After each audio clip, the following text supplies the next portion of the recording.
Have you ever felt like you're living in fast-forward mode? We rush to wake up, rush to get to work, rush to finish a project so we can, what? So we can rush something else. We've become a generation that hates queues, gets annoyed by slow internet, and feels guilty if we just sit for 15 minutes doing nothing. We're afraid of missing the train of life. We think that if we don't achieve success by 25, 30, or 40, that's it, we've failed. But look at nature. Have you ever seen a tree apologize for not blooming in January? Today, I want to invite you on a journey to an old oak tree.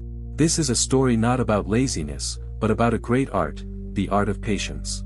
We'll explore why trying to speed up life often ruins it, discuss my personal mistakes in chasing time, and find ways to reclaim the right to your own pace. Welcome to Taleroot. On the edge of an ancient forest, two trees grew, a young cherry, full of ambition, and a huge, century-old oak. The cherry was obsessed with growth.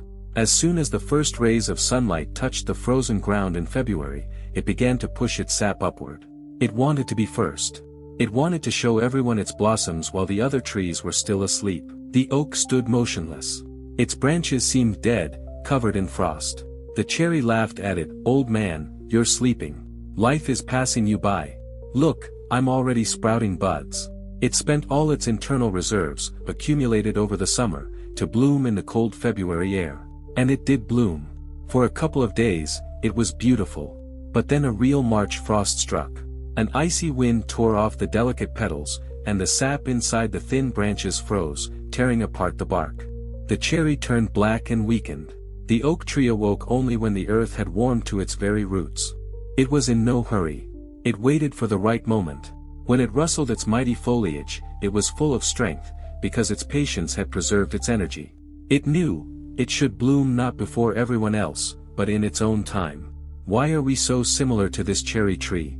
I think the answer lies in our fear of not being enough. In today's world, patience is often confused with passivity or a lack of ambition. If you're not running, then you're standing still. And if you're standing still, you'll be overtaken. But my opinion is this: patience isn't waiting by the sea for the right moment. It's active preparation. Patience is the ability to maintain focus until circumstances align with your efforts. We force ourselves to bloom in our personal lives when old wounds have yet to heal. We force businesses to grow when the foundation hasn't yet been laid. We rush things because we fear emptiness. But in nature, winter isn't emptiness. It's the time when the tree gathers strength in its roots. If the oak didn't sleep in winter, it would collapse in summer under the weight of its own crown. We need our winters, too. A few years ago, I was that same cherry.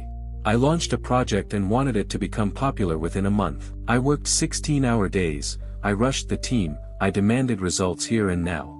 I thought that if I pushed harder, the world would cave in faster. Do you know what happened? I was so burned out I couldn't look at a computer for 6 months. My victory turned into a complete collapse of my health and relationships. I was trying to force summer to arrive in the middle of winter. One day, I was sitting in the park, looking at the trees. It was November. And I suddenly realized, they don't resist the cold. They embrace it. They know it's part of the cycle. I realized that my attempts to rush everything were simply a lack of trust in myself and in life. I began to learn from the trees. I learned that a pause is not a waste of time, but the key to future growth. How can we, city dwellers, learn the patience of the oak? Here are my 4 rules. Life hack number 1, the seasonality rule. Every time you feel pressured, "I should have done this already, it's all ahead of me," ask yourself, what season am I in now? Perhaps this is your personal winter, a time of learning and accumulating strength, or spring, a time of cautious attempts. Don't demand a fall harvest if you haven't finished sowing in the spring. Life hack number 2, analog hobbies. Find an activity that can't be rushed. Growing a plant from seed, working with wood, oil painting, learning a complex language. This trains your brain that quality results take time.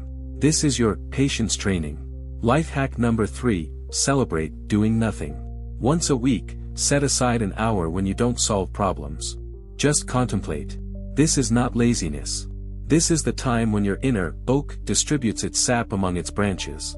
Without these pauses, your creativity will simply wither. Life hack number 4, the 10-year horizon method. When you're nervous about a delay of a week or a month, ask, will this matter in 10 years? Patience comes when we expand our horizons. Great things take a long time to build. Look around, how many disappointments come from rushing? People get married after dating for a month, without really getting to know each other, and then suffer for years. People invest in dubious schemes promising quick returns and lose everything. Haste is always a sign of insecurity. When we are confident in our path, we don't need to run. The oak tree doesn't compete with the grass, which grows in a week and dies in a day. It knows its destiny. If you feel like your life has slowed down right now, don't worry. Perhaps life is simply protecting you from the mistakes you would make at high speed. Embrace this slow pace. It has much more flavor and much less falsehood. In one legend, a student asked a master, "How long should I wait for a change for the better?" The master replied, "If I wait, it will be a long time." The point is that patience isn't sitting at the station waiting for a train. It's living in the here and now, while you're working toward your goal. A bonsai master once told me, "People think I shape a tree with wire and scissors. But in reality, I shape it with patience. If I pull a branch too quickly, it will break. If I wait too long, it will become too rigid. I must feel the rhythm of the tree itself." Friends, if you're feeling like a wintering oak today, know that this is a wonderful state. Your branches may seem bare, and the sky may be gray. But deep within you, deep in your roots, there's tremendous work going on. You are becoming stronger, wiser, and more resilient. Don't let others rushing around confuse you. Your rhythm is not a mistake. It's your nature. Spring will surely come, and when you blossom, your crown will be so powerful that no storm can bend it.